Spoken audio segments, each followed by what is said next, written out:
Hi. Today is about creating a safe environment with your dog. Bourke is with me, an expert in animal communication, the bestseller author.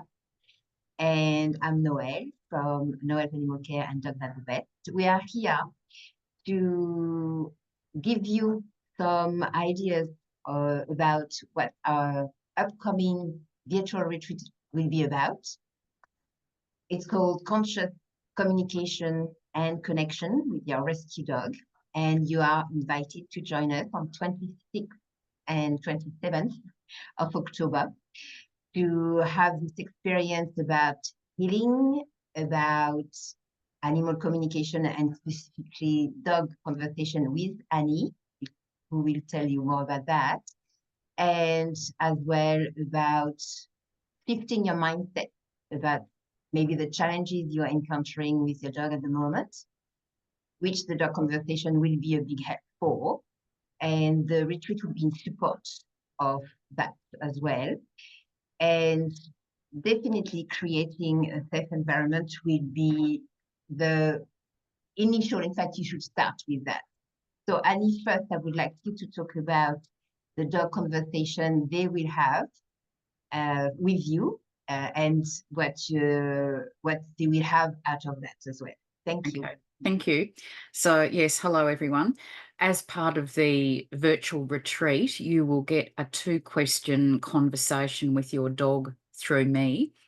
And when you register for the event, you'll be asked to share a photo of your dog showing their face with their eyes open and their name and what their most concerning behaviour is for you. So whatever it is, you'll need to provide that information. I will then have a conversation telepathically with your dog and get their permission to have a conversation first. And then I'll ask them why they're doing that particular behaviour that is concerning you and what can we all do to help them to overcome that. And then you'll get a report and a copy will be sent to Noelle so that you have those answers before you actually start the retreat. And then during the retreat, that will guide some of the exercises and advice that Noelle gives you. And for people who join as a VIP, there'll also be a bonus session where we debrief and have a question and answer about the information that the animals bring through with the session. So it's often very difficult when you're a rescue animal parent to really know what's going on in your animal's mind and what things are affecting them. So this is a very powerful way to find out. And it's all part of the retreat program. Thanks, Noelle.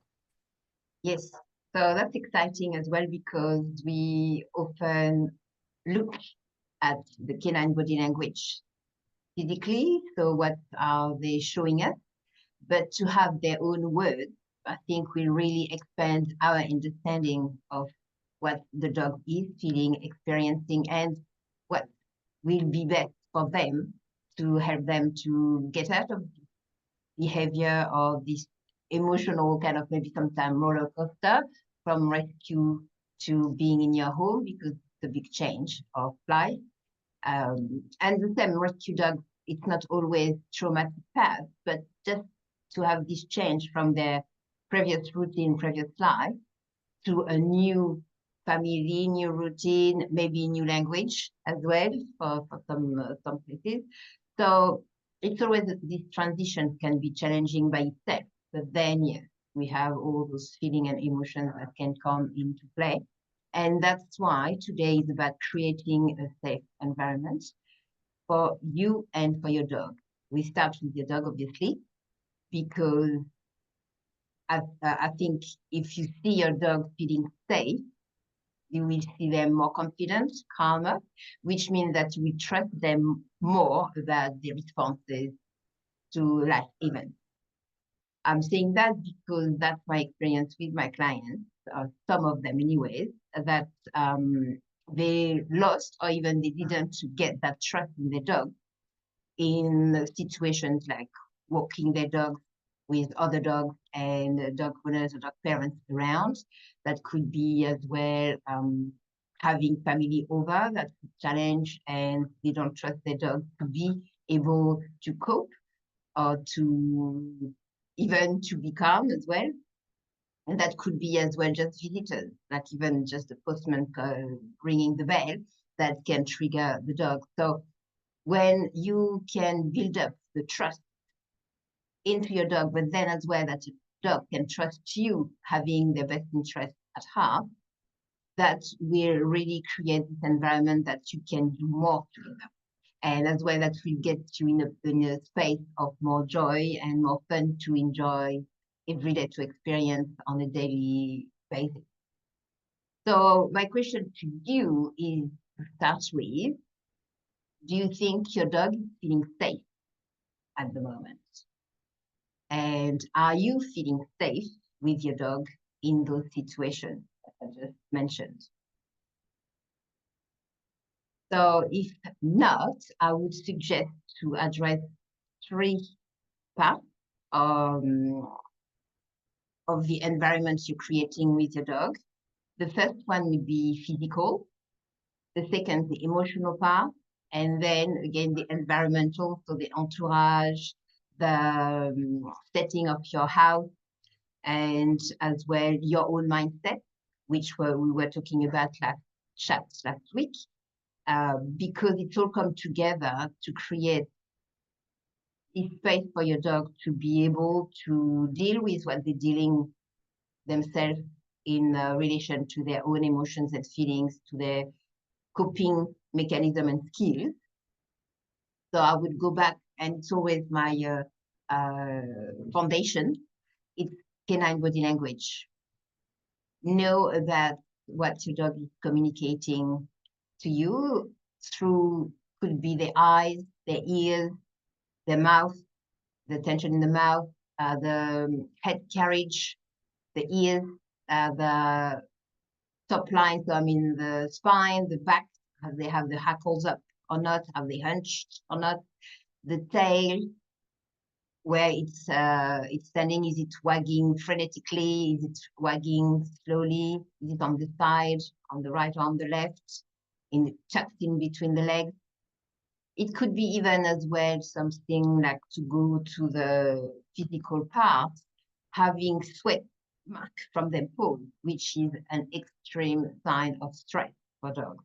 So hopefully you don't have that, but it is another sign that I would relate to canine body language.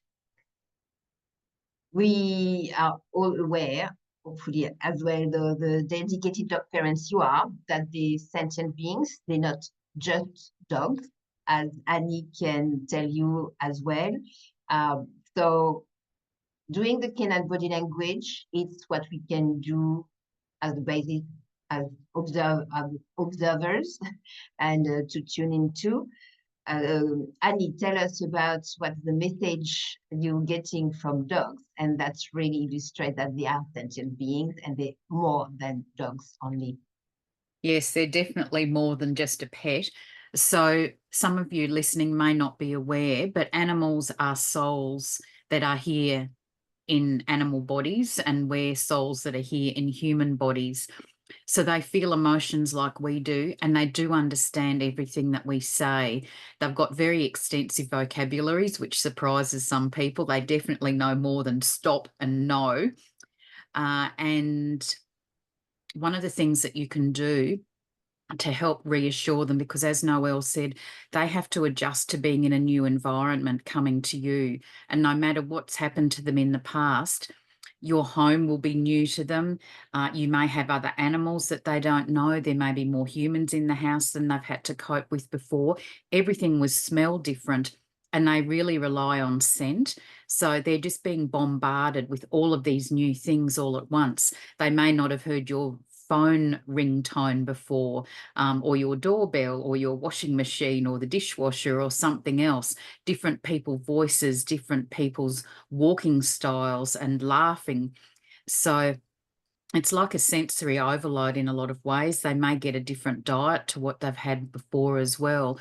So it's so important for these animals that you do reassure them verbally, that they are safe with you, as Noelle said, and that they're in their forever home, because some of them don't know that. Some of these animals may have been through several foster homes or several rescue organisations before they came to you. And some of them may be in a pattern of thinking they're not going to stay for very long, and then they'll get moved on to the next home. And I have actually spoken with a rescue animal, and that's what he thought. And when I explained to him that this was his forever home and he could stop being naughty because his mum really loved him and wanted him to feel settled, and he just said, "Oh, I'm overwhelmed." He really didn't know what to say. And it completely changed his behaviour then, because he knew that finally he could accept being part of the family and that they accepted and wanted him. And he could form bonds of friendship with the other animals in the family. So it's completely different now. But that verbal explanation of things, and like if they hear a scary noise and they kind of tremor or look really nervous, then you can just explain to them, okay, that's the hair dryer. That goes on once a day. I'm just drying my hair. It's nothing to be scared of. And over time, they'll get used to it. But we just take all of these noises for granted. But to our animals, it's something completely different. So yes, considering what's in the physical environment is really important, because they do want to feel safe and secure, and talking to them verbally can really help with that. Yes, and I mean, I know I do that. I talk a lot with dogs when I'm walking, when I'm doing things with them. And it's so funny to see their responses. Sometimes when the first time that happens as well, they kind of tilt their head and say, "Oh, well, that's unusual. That's not the what I'm used to." But yes, I would like to say that what you can do to create this safe environment, to start with canine body language, and secondly, it's to remove the pressure you may put on your dog without realizing. I'm saying that because we welcome those dogs with all the best intention to help them, to love them, and sometimes it's a bit too much at once, because they're not used to that. So having them as well able to have that time to get accustomed to your pace of life, to your rhythm, to your habits. And as Annie was saying, all those new noises you may have as usual for you, but not for your dog. So I would say just to leave that time for the dog to get accustomed to that, to start to get their bearings, and to leave them space as well, instead of having this strong will to show them love. But sometimes it's kind of overwhelming, like this dog was saying to Annie, because the same, when you're not raised up to have all that attention, all that love, it's a bit of a shock. And it's a bit too much too fast. So I would suggest to get to know your dog first. So give them space, observe them, see what they like, what they react to, what they are unsure of, and as well give them choices in the way of maybe food. You could try, because as a rescue dog, they would be used maybe to some food from the place they're coming from. But I'm an advocate for fresh and raw food for dogs. So maybe being able to shift to processed food, for example, if you have biscuit things, very processed, highly processed, to something more natural, more nutrient rich. That could be a progression as well. You don't do it in one day or two, very progressively, so as well they don't have an upset stomach or upset belly. And as well, maybe to support the guts as well for the change of food with probiotic things like this, to really support them naturally without having this sudden change that could upset them as well, not only their guts, but that goes as well physical to emotional, because what they eat has an effect as well to their behavior. If it's high in preservatives and all additives, that could create as well, or create, or I would say, incentivize the anxious feelings, because some of those chemicals are really damaging for that, for the natural brain chemicals that could push their anxiety hormones and anxiety feelings much further than they would if they have fresh or raw food or something very nutritious that suits your dog. So the same as well, that could be a fun thing to do to create a safe environment, so that you try a bit of maybe carrots, a bit of broccoli or something, like little bit by little bit, make it a game maybe as well with your dog, so that you put them as well in this mindset, I'm just discovering, and the same for you, you're just discovering together what they will like or not. But it's as well part of giving them choice, and choice is very important, like say space and time, to give this opportunity for your dog to have some control back on their own life. And that's really a place you want to be, to feel safer. Like for humans, if you are imposed something where you have little to no leeway to do your own way, if you want, that's something very constricting, and that would be as well triggering maybe some fears and some anxiety, because you can't, it's not in your hands, your fate is not in your hands. I say fate, yes, quote fate. It's not up to you to know what's next.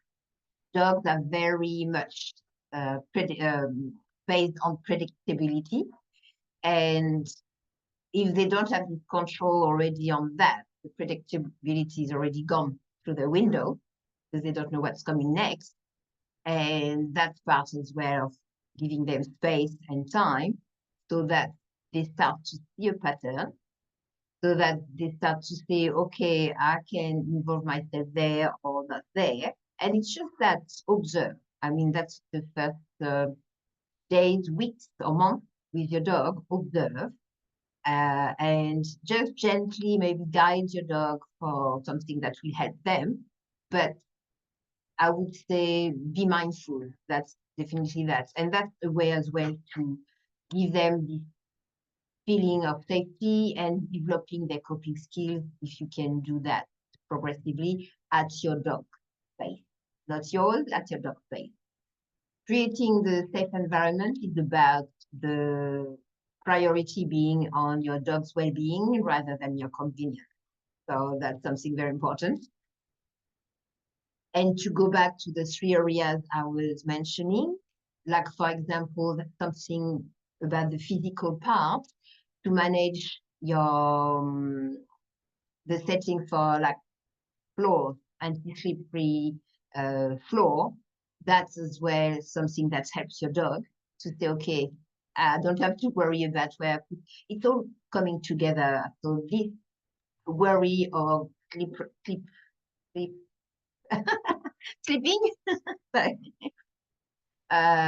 that as well can create a fear, which could be generalized to other things. So that's something simple to do. Put like maybe a runner or mats or carpets with anti-slip kind of backings.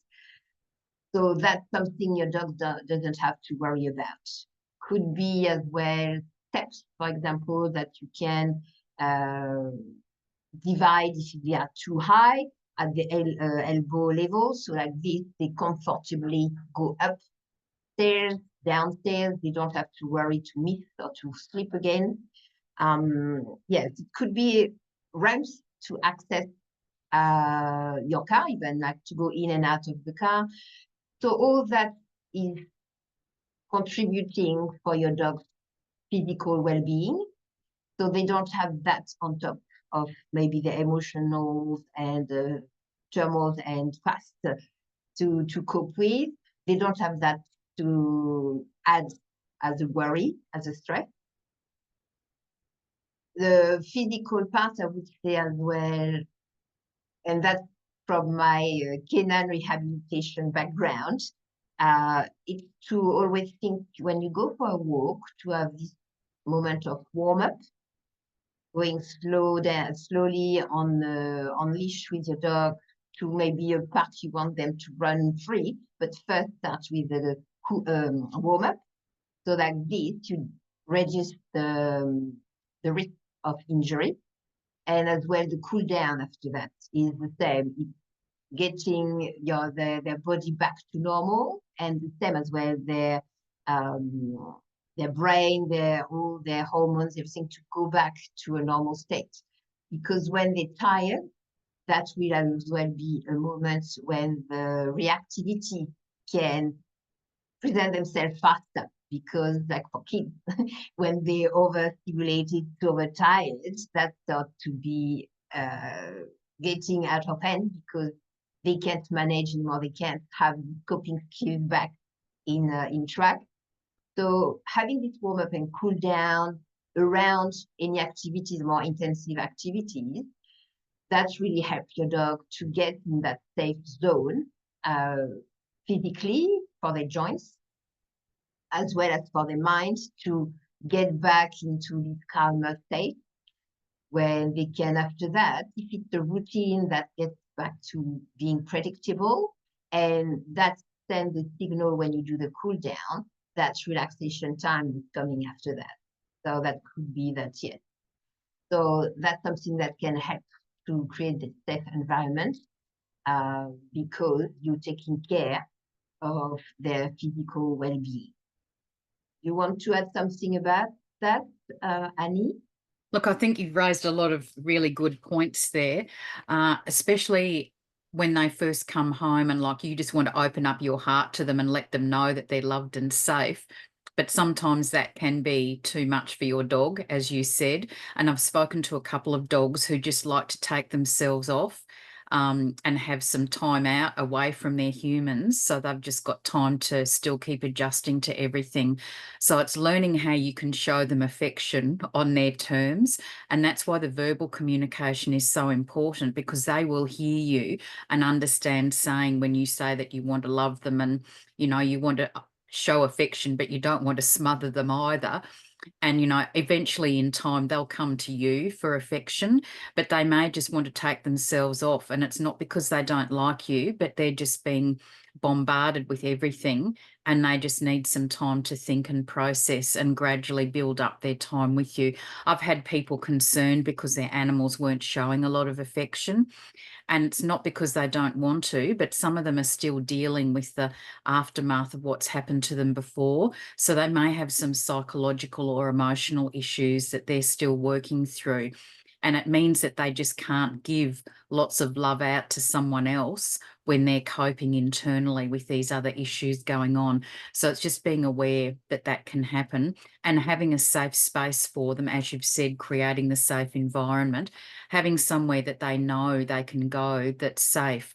Like I've done that with one of my cats. She used to like going back into her cage that I brought her home in, and that was her safe space. And the others could stand back and just look at her, but she knew that she was safe in there and no one could get to her. So it's just being sensitive to that. And then the same thing when you take them out for a walk. I've spoken with a rescue dog who had a great fear of being caged and just did not want to get into the car. So when I was with my friend picking him up from the rescue agency, he actually had to be carried out to the car and put in the car, and he did not want to go into the car for walks. But eventually he worked out that if he went in the car, they would go to the park, and then he would have so much fun playing in the park. Now if mum leaves the door open, he just hops in all by himself ready to be taken. So they do learn things over time and associate doing something with a really good outcome. So they're learning what things mean as well along the way. So it's really being patient by them. And when you're out in that park, they're going to meet strange dogs and strange humans that they've never seen before. So it's really important that you have built up that communication with them and they trust you. So you can say, yes, it's another dog. It's okay. You're safe. You're with me. Stay close with me, until they get to the point that they can run around and play with the other dogs and feel safe. But yes, as soon as you take them out into the dog park or away from your property, that's another whole new environment with all new smells, all new risks and things for them to adjust to. Yes, yeah, no, definitely. All that and more. And in fact, when you said the dog doesn't like to be caged, I would go back to that to say the same again, to give choice to the dog for crate, because I know a lot of my doggies, so that's my doggies, I care for as a pet minder or as yeah, coach for their well-being. That's something they use, but I know in America it's kind of as a contention, contentional. I don't know, I can remember the word, but here in Australia, I mean, that's mostly what I encounter. So in my experience, it's to leave the gate open. So the dog has really the choice to retrieve, as you said, themselves in that safe environment, that it's their own space. They know they can be quiet, not disturbed. And some as well can be either left all open, but some it's covered with blankets or sheets or whatever works to get this kind of den feeling. And a lot of dogs really enjoy that. So the same as well, it can be a training to start with, but to make it fun, as you said, dogs love fun. With discovering other dogs, other people, but as well other things you will put into their life. I would say if you go in the mindset of games and fun, that would be much easier on your dog. And back to canine body language, to be monitoring the signals or the signs of starting to be tired or overwhelmed, to stay in that zone of fun. When your dog starting to say, okay, I've got enough, to respect that. Showing that respect to those signals they give you is another way to build trust, and another way to create that safe environment for your dog. So to go from that, I would go to the second area of emotionally safe environment for your dog, which would be as well, and go back to what was Annie was saying as well, it's to slow down things.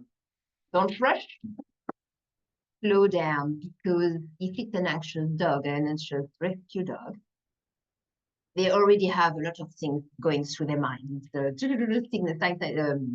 All those little, yes, inputs and impulses, I would say, yes, impulses going to their brain to deal with. So by slowing down things, could be a walk, could be training, could be all, yes, whatever you do with your dog, that lets the brain time to process all those inputs, to start, like Annie was saying, to figure out what's your routine, what's your new, what life is about with you, and to establish predictability again. So that fosters the feeling of safety for your dog. And again, it will be repeating because that's such an important point, but giving them space, literally and figuratively, that's about them choosing their own time. And honestly, choosing their own time, it's mostly handling how they handle those new inputs, new information, new action and activities, and showing them as well that you are listening to what they're telling you, in the way that, as I say, if they're tired or if they had enough, just to stop or to reset to something more fun if it's not fun what you're doing at the time. Hopefully it is, but not everything is fun. So it's just to develop their coping skills so they feel more confident. And from confidence as well, you have safety feeling developing because they know they can act and respond to their benefit. And when you listen to them as well and show you respect how they're feeling at the time, that will as well be allowing you to respond better. And when I say better, it's more effectively for your dogs to feel considered in their whole being, and to have that new perspective on your dog as well, that they grow little by little at their pace, and that you can really support that along by just going at your dog's pace. So I was saying as well, giving dog choices, it's the same simple things like where do you put the bed, leaving them retreating, as Annie was saying, when they need to take themselves out and away. So all that, it promotes this feeling of safety. And we also know that scientifically shown and proven that safety feelings improve and promote brain development. That can be for child, for dogs, it will be the same. And you will set them up to be in this learning mode rather than a survival mode, as they may have come to you all stressed and overwhelmed. Annie, if you want to add something else. Yes, and I think that's a really good point, that often when we rescue an animal, we don't really know what's happened to them in the past. And yes, we can look at their body language and start to pick up messages from them, but we don't know what they're dealing with on the inside. And it's hard because we do want to love them and reassure them, but it's learning that, yes, we can have time to interact with them and time for play, but they need time for sleep and they need to have some time away from us. So it's just learning how to respect boundaries for them and have space so that they can still recover from whatever they still need to recover from. But as you're saying, by doing this process, learning how to understand their body language, verbally talking to them, building those bonds of trust, then you are going to help them grow and develop a higher potential. And, you know, they may have come from a very stressful environment, and then they come to you and they have to adjust to being in a more peaceful and loving and supportive environment. They still have to take time to adjust to that because they don't know what to expect. All they've got as experience is what's happened in the past. And unfortunately, some of our animals live in fear that anything traumatic that's happened to them in the past can happen again. And that's why talking to them and understanding, and, you know, if they start tremoring when they see another dog, then you need to take them away from that situation. It's picking up what they're telling you so you can give them a safer environment. And that just adds to the trust between you as well. Yes, yes. And that comes to the third part, the environmental part, which is specifically the surroundings, their surroundings, and as well their your entourage. Meaning that if you could have all your family on the same page, that would be great. That allow your dog as well to rely on the same approach, and that's develop them as well faster because that they all support it. I like as well what Annie was saying about boundary. That's specifically for dogs. And the same, it's because the concept sometimes of the relationship with dogs sometimes is again back to it's just a dog. But when you consider that as a whole being, a whole sentient being, you go further than that. You involve respect, you involve trust, you involve cooperation with the dog. So meaning when you cooperate with someone, you check if it's all right for the other person as well.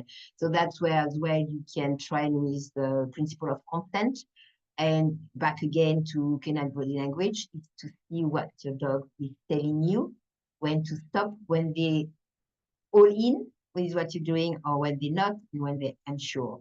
When they're unsure, it's just taking it slow, step by step, and be ready to go back to the previous step where they were comfortable to reinforce that. Again, safety sense, or the sense of safety, that you are supporting them, you understand them, you're listening to them, and you consider them as a whole being with their feelings and emotions. It's so important to see that it changed completely the relationship you can have with your dog. And that's as well, again, like Annie was saying, it's really having this closer relationships, this deeper bond, because come back to respect, but come back to, yes, having both of you feeling safe based on the trust you will develop between each other, and love.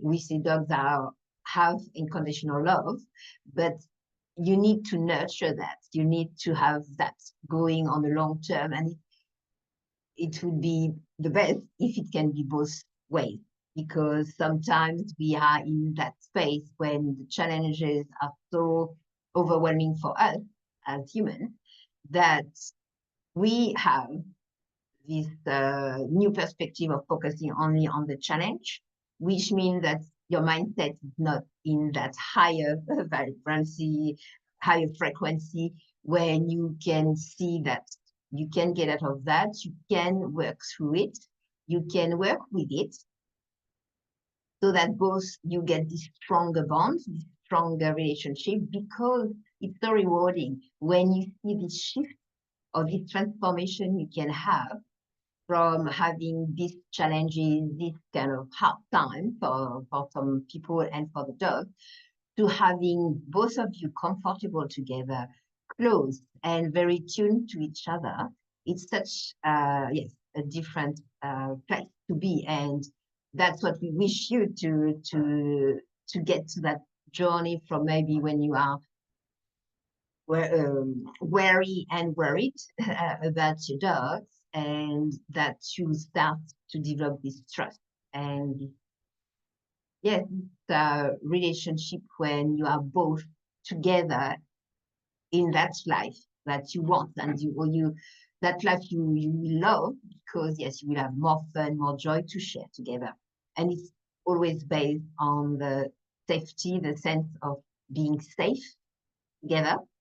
We know that some reactivity behavior stems from the not feeling safe, so they want to keep people or dogs off, or even situation off or away from them or from both of you. So that's, again, if you work on that principle, that you will bring your stronger self, your calm and confident self, into what you're doing with your dog, so your dog can tune into that, saying, okay, my humans got that, I don't have to worry, I can just be a dog in that way, that I can enjoy sniffing, investigating, playing. That's all what we want the dogs to really have this this time, or they can make the most out of it with us. So it's really something enriching for both. For you enriching your dog's life, but you're enriching yours as well by doing all what you can, which I'm sure you're already doing, but by having this awareness that will allow you to transform what you may be experiencing as difficult or challenging or anxiety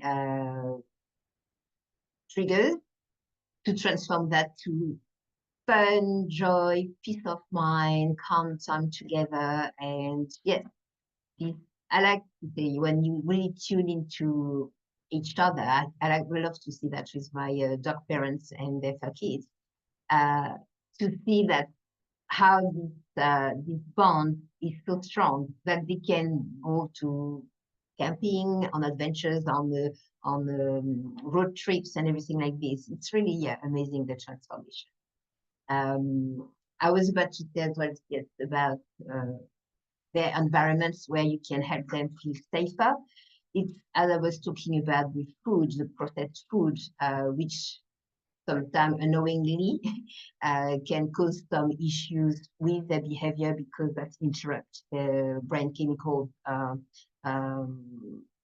was about to say in the wrong way. Water as well. You could have filtered water, which is less stress on the kidneys. And kidneys is related as well to emotions and feelings. So it's all coming together, it's all connected. So having this awareness of what could I do for the surroundings of my dog being safe and to improve that, for them to feel safe. We were talking about crate earlier, the same as well. A lot of anxious dogs as well would be wary about kids because they are unpredictable, they shout, they loud voice, they run around, everything like this. So I would say be mindful about that. See how your dog is. And when kids come in, I would say have someone to monitor the kids and someone to have the eyes on the dog to see that it is all well and good for everybody, so that the dogs, as soon as they show that they're overwhelmed, to remove them or simply to leave them open doors to retreat themselves at retreats in some calm and quiet space when they know the kids won't go or they won't be disturbed. So that's part as well of the management of the surroundings of the dogs to the benefits of your dog's well-being. And like Annie was saying, talking with them, if you can be mindful of your tone of voice as well, because Annie can say more about that, but it's really important to talk with your dog on a friendly tone or a calm voice.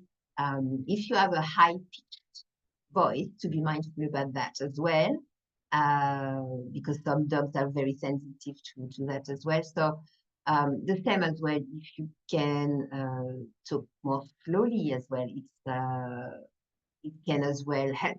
Because the same as well, I just was watching a video of it's someone who does go on into the kennels in some shelters to talk with some newcomers dogs. I'm talking newcomers into the shelter, and he sits with them to have them again develop safety feeling and to show their best self to potential adopters. And just the last video I was watching, he was singing. And I remember even when I was learning for the canine rehabilitation, that was an advice we were giving or suggestion we were giving to dog parents to sing even just a lullaby to their dog. Why? First, a lullaby, usually you don't scream a lullaby, I mean, except if you're a rock adaptation, but if you go in the mind of lullaby to calm down a baby, to put them to a calm state to sleep, that's kind of lullaby. The tone of voice is soothing. The cadence usually is soothing. I mean, the pace and rhythm is soothing. And importantly as well, your heartbeat will slow down and your dog will tune into that. We know that nowadays it's more well known that dogs can smell your health and smell because they can smell the cells. They can detect as well all your signal. I mean, your bloodstream. I mean, they hear it. The pulse. So the heartbeat is really as well something they can pick up on to say, oh, okay, there's nothing to worry. We are in a calm time. We can relax. So I would say in the previous chat, we were talking about breath work to calm yourself down for the mindset thing to shift. If you're more keen on singing, why not sing those kind of I would say, regular pace song, so like a lullaby or something that's not up and down, but a regular rhythm. Why not sing when you see something that can come to you as a challenge, as a trigger? Why not start to, okay, what can I sing? That could be something that will help you more than breathing. Breathing is something natural, so we go first there, but that maybe, because singing as well has as well this, I think this uplevel your mood as well. I mean, usually it is, even like when you are in a bad emotional space, by listening to the song that will help you support you, usually you shift as well again your frequency because you have support, even just with a song. So that will be on the same principle. If you can just sing with your dog, something nice, uplifting, or something calming, that will be as well something that will help your dog to tune into that calm space. We have as well those reading program. I mean, I know some shelters have these reading programs that kids will come to read. It's the same. It's this nice sound that's comforting, that will help your dog. So again, it's about managing your environment, your surroundings, and the people around you to help your dog to thrive, to help them grow and reach their potential at their pace, at their own pace, and with your support, that they know they can count on you and rely on you to help them until they are this calm and confident that you can both do much more together, have happy adventures, and or even a calmer life. That depends what you have in mind to enjoy experience with your dog. So we go back to developing trust and all what we talked about, the physical, the emotional, or the environmental elements of creating a safe environment. It's about that developing trust. And for you both to develop this calm and confident approach to whatever can come your way. And when you as well have this trust and safe environment, that means as well you can then go a step further about having a little nudges of challenge to build up even more on that confidence. Just little bits and go back to the safe environment. Like for kids, you develop that confidence by trying things, but knowing that you always have safe course, a safe harbor, with your family or whatever works for your environment, whatever works for you to go back. The same for your dog. If they know that, okay, I can try. I mean, I like to see puppies when they start to be out of the litter and they start investigating and say, oh, that's a bit too much. I'm going back to my dog burp.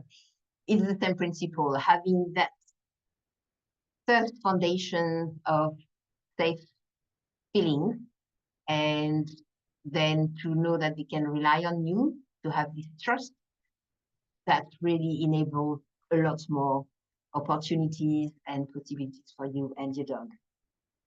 So, Annie, would you like to add something to that? Yes, again, when you were talking about talking with your dog or singing to the dog, that's using the frequency of sound, and our animals are very sensitive to frequencies.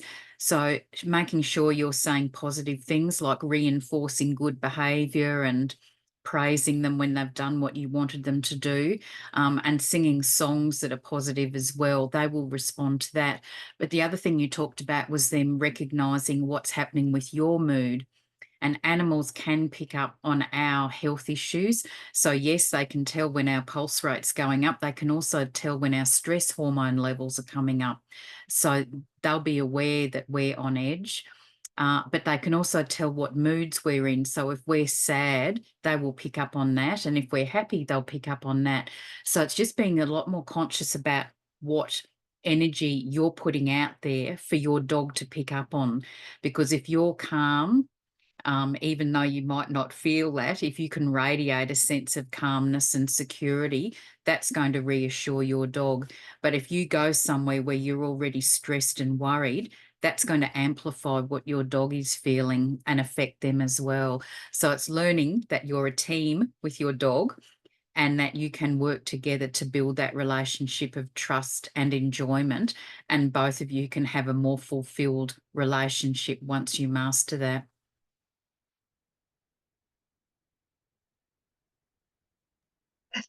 Yes, exactly, yes. And yes, I like the word radiating calm. Exactly, yes. That's I like this because that's picture shining your lights, shining your bright lights, and that's what I'm about as well with the healing and all the, activities we have in retreats. But I would come to that. To create a safe environment, it comes to, in short, to create something that has your dog's well-being as a priority at the forefront of whatever you do together. And whatever the physical, emotional, or environmental aspects you will address to create this safe environment, that will easily foster a better relationship, deeper bond, and as well this trust. Again, the trust is such a fundamental element for with your dog to be able to live that life you want to live with your dog. And considering all what you can do or that you can do with the awareness of how your dog is responding to what you're planning. It's about as well training as well as management of the environment, to have plans, but to be flexible. Not to be, okay, I know that works. I mean, I've installed that works. I'm staying on that. Listen to your dog, what they give you as feedback. And about that, any behavior or action your dog is showing you, it's a feedback for you. Don't take that as a personal critic or attack or whatever. I mean, I heard sometimes they are, my dog do that on purpose in the way that, yes, they want to annoy me. No, they just give you information. It's a feedback to take in consideration. And when they see that you listening and you are acting upon that to respond the best you can to keep them safe and yourself safe, that's where as well you can see the difference it makes. To have, yeah, this approach of being flexible and adjusting and adapting. It's not all in one line. Same as well, some misconception for dog training. Dog training is like an ascendant line, and it should be always up and up. No, the dog training is up and down, going up, but up and down, progressing up and down. So to be aware of that will help you as well, not to say, oh, I'm a failure, I don't know what to do, it's not working. Be mindful that those little setbacks, in fact, reinforce your progress towards what you want to achieve. And by, again, being supportive, like Annie was saying, reinforcing positively what your dog is doing, you give them, again, more confidence to do more. But the same as well, you're putting them in that spot and the place to say, okay, I can do things, and I know I've got the support of my human mom or human dad to try to do things, and that put them as well in that space of learning, that they can learn with trial and error as well, but they learning what you want them to do.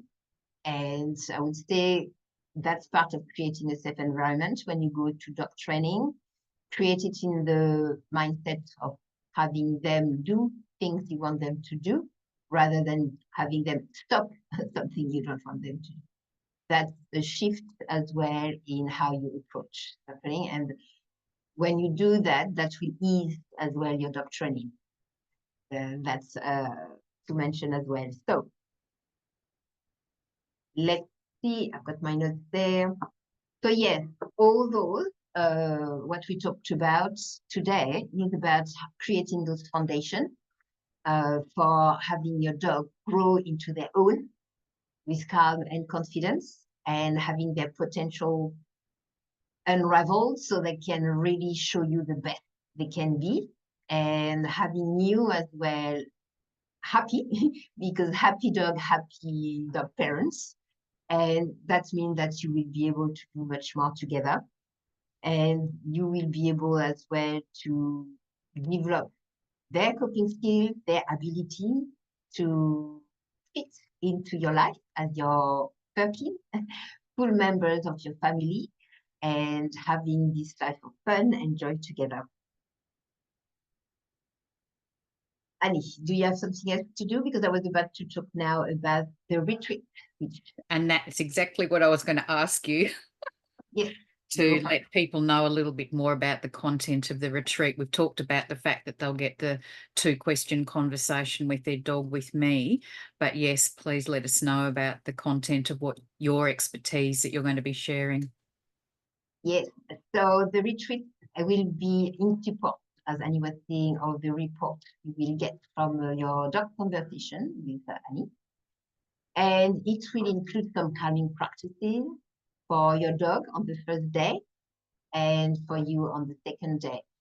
That will include some healing, like Reiki. So it's mostly having this time together to connect at a different level and to really bring that peace into your relationship, but as well that inner peace, and heal as well any challenging or triggering situations you had in the past or your dog has in the past.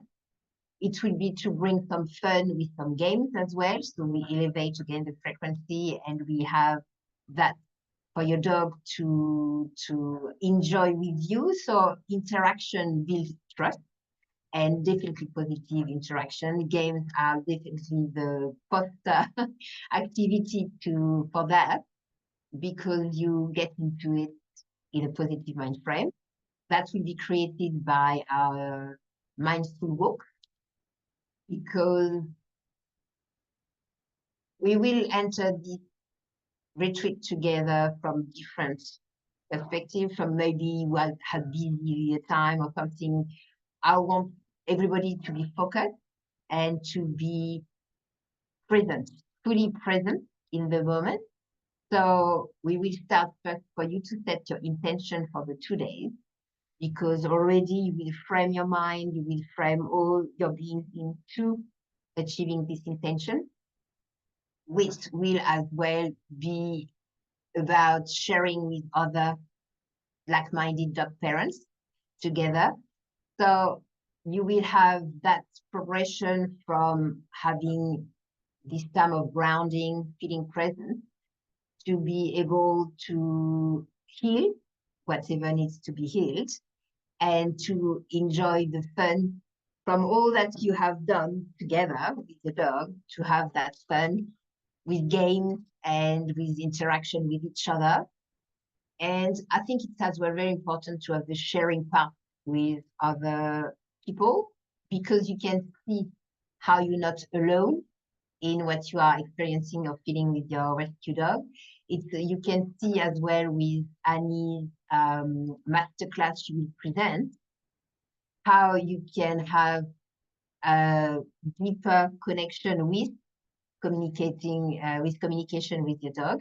That's what we call that conscious communication and connection, because we will relate to that time when you are here at that time with your dog. It will be your special me time together, a quality time, because you will really be the two of you having to experience this peace of mind, this calm, this joy together, and this healing. And nature is a big part of it. So you will have a part when we will send you to have a nature immersion walk with your dog. That's when you can do the mindfulness, even sensory walk there. And one will be focused on your dog, the walk. So the day one is all about your dog, day two about you, and you will see how we can progress, because rescue dog, usually the first focus is, okay, how can I improve my dog's well-being and their quality of life? And that's the case for a lot of my clients. It's that they forget that their own well-being is is important to take care of, to self-care. And so I want to address that first, the dog, so like this, you can really relax into having your own healing, your own journey to transform. And the reports will be our kind of beacon, if we call that, because that will be the elements you need to change, that your dog will tell Annie about, that we will focus on. So we will adapt all those elements of healing, of relaxation, of mindfulness, of game towards that. Yeah, that goal of improving your dog's most concerning behavior, and to have this trust as well reinforced, this relationship enriched. And I like to think that as well, that will ease your life, and it's a start on your journey to successful life together, to have this thriving life you will love together. So those 2 days, it's really about you disconnecting from your routine, to be present with your dog there, following a process that will get you from where you are now to this new life with your dog, thanks to Annie's revelation she will have with your dog conversation, and to really support you to feel that as well. Annie said before, and a few times, when a dog tells you something, it's definitely in support of you. That's never like human would do criticizing. It's really always in support. And it's part as well of the soul journey together, that you will be aware and more in tune of being in that soul journey together, to go further and farther, both physically and in the energy and consciousness realm, so that really you up-level your growth and your expansion. So that starts to be at a different level, but the universe consciousness is there around us, and to connect to that by doing those different activities, and to open our minds to conversing with our dog, thanks to Annie's skills, and as well to this retreat, which will be that time together when you don't have to worry about anything else than just being there, enjoying that time together, and using after that those practices and whatever we will do in the retreat afterwards in your daily life. That's our aim. So you enjoy that time together, you experience this special time, me time with your dog, your kid, and having that to be able to implement and apply in your daily life afterwards. So that's why it's support to the report Annie will give you, and I will have a copy of it, so that really we can set you up for success for the retreat. Annie, would you like to add something? No, I think you've covered that really thoroughly, and it's just a huge opportunity to commit some time to developing your relationship with your dog to benefit your dog and you and your future. So it's very exciting to be able to offer this for you. Yes, it is. And yes, you always come. It's online, so any time zone is good, because we will adapt as well the timeline for depending on your time zone. So that's something we invite in you. It's specifically for rescue dogs, because we want to help them get into that life with you, and they can really make the most out of it. and with you to be really included in your life fully, and for both of you to have a fulfilling life together. And that's my mission as well, to help rescue dog or dogs in general not to end in shelters or foster organization, because I would like to reduce the number of dogs getting surrendered or abandoned, or worse, euthanized, just because of behavior issues that may have been preventable or may have been helped.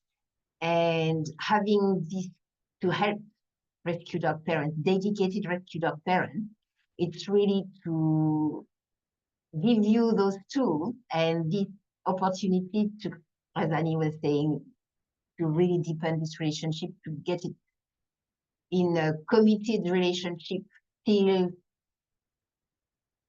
the next maybe life together. I don't know, but until you don't need to have those tools, because your life is full of joy, peace and calm and connection.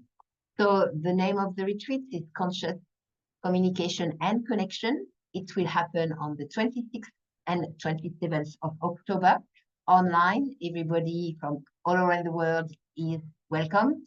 And if you haven't got a rescue dog, but a dog who has challenges, you're also welcome.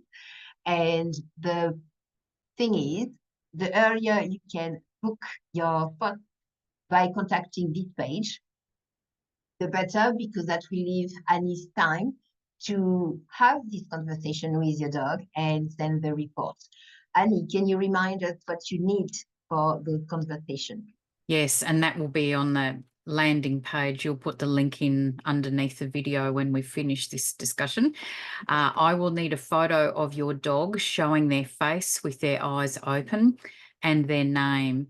And as I said at the start, I need to get your dog's consent to have a conversation. It's their free will choice, but so far no domestic animal has refused the opportunity to answer their human's questions. So you need to think about what behaviour of theirs is the most concerning for you. And then I'm going to ask them what is causing that and what can you do to help them stop it. And it can be all sorts of different things. It might be barking. It might be, you know, they seem really scared when a stranger comes to the house. There's all sorts of things that they can do that may be concerning for you, but it's the most concerning behaviour that we will investigate. Noelle will get a copy of the report that I send to you, and then that will guide the activities that she does on the weekend to help you and your dog.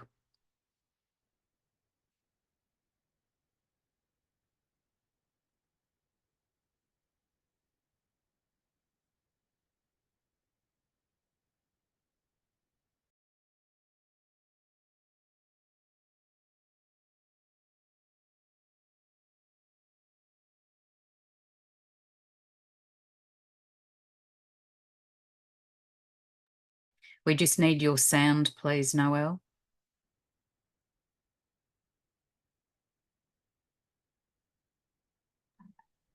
I'm looking for questions. So if you have any questions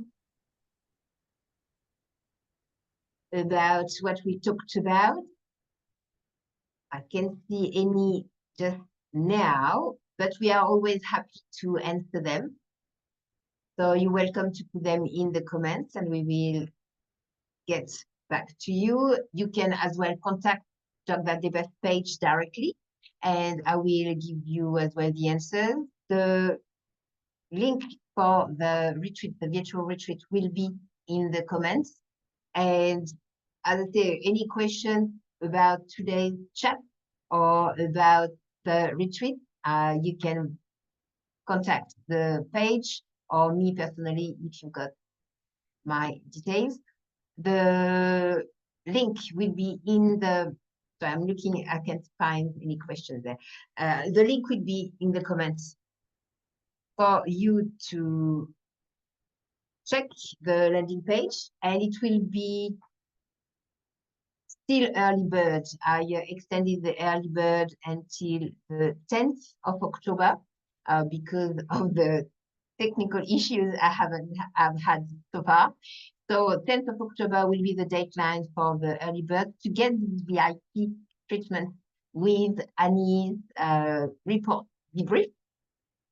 So you will be able to have clarification if you need to, and as well more information about the conversation you may need. And you will have a one-to-one calmness short training with me for those VIP upgrade early birds. So until the 10th of October, you can have this upgrade. Thank you for today. I'm so happy everything worked.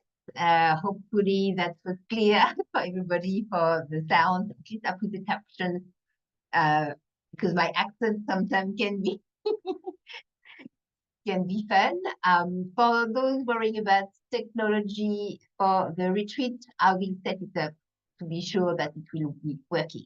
So you will have that, just having this joy to be a guest for a retreat, our 9 retreat, and enjoy that time and just go with the flow and do the practices. You will be able to have feedback as well if you need on the practices we will do. So it's all for you to have this happy life with your dog and to enjoy life together. Thank you for today. Thank you, Annie Bourke, to have been my co-host again today for a chat. Next week, the part is about, understanding your dogs through their communication behavior with you. So we touched about it today, and it was something we will want to go a bit further and deeper into. If you have another topic you would like us to cover, happy to know about that as well in the comments. Thank you. See you next Saturday at 1:30 with tech issues gone. And thank you and have a good afternoon. See ya. Thank you. Bye-bye.